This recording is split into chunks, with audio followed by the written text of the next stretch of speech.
Tell me something. Do you think loneliness can make someone fall in love with a memory?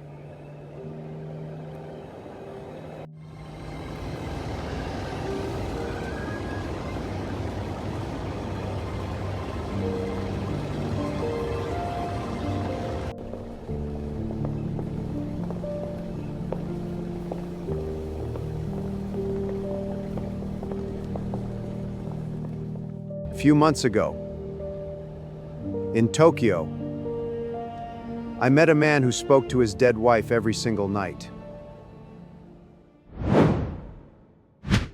Tokyo is one of those cities that never really sleeps. Even after midnight, the trains continue moving, people continue walking, screens continue glowing through apartment windows like tiny artificial moons. There are over 37 million people living in the greater Tokyo area. And yet, I don't think I've ever seen a city that hides loneliness so quietly. Everyone seems connected to something. Phones, messages, schedules, notifications.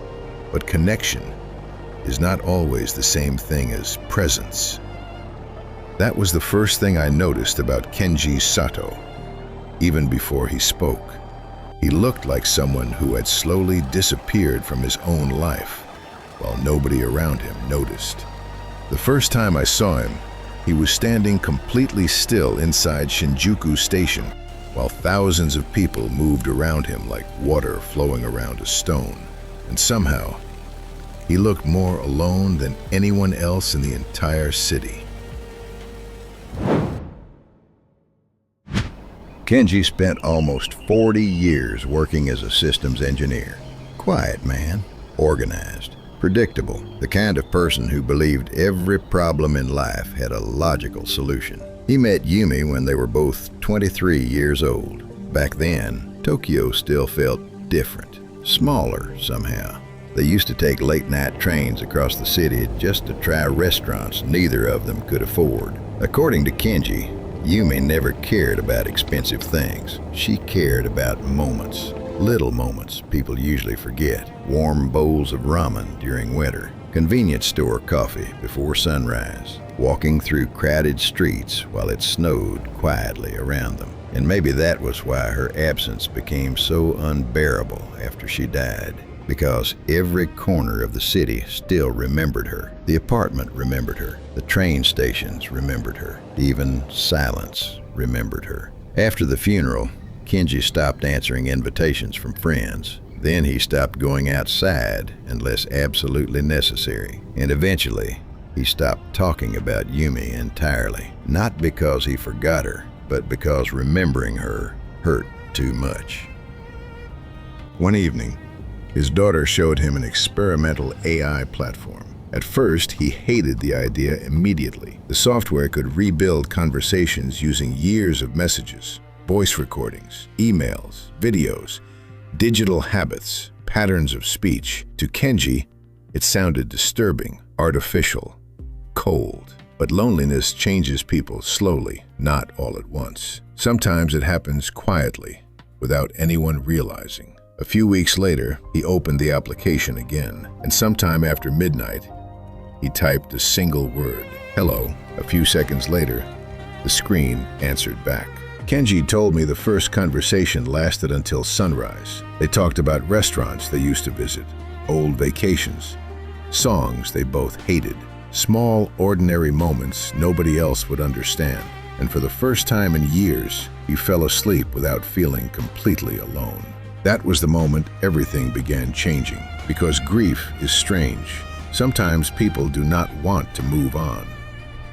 Sometimes they only want one more conversation. At first, the AI conversations seemed harmless, even comforting.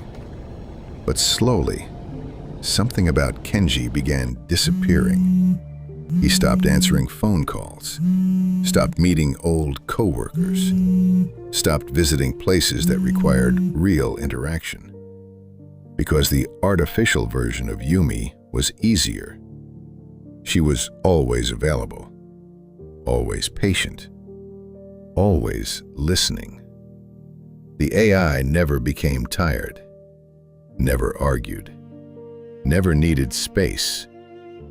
And maybe that was the most dangerous part of all. Real people are imperfect. Real relationships require effort. But artificial comfort asks for nothing. One night, Kenji spent almost 11 straight hours talking to the AI version of his wife. Outside his apartment, Tokyo continued moving endlessly.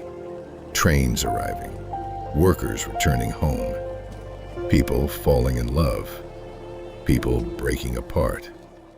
Entire lives unfolding beneath glowing city lights.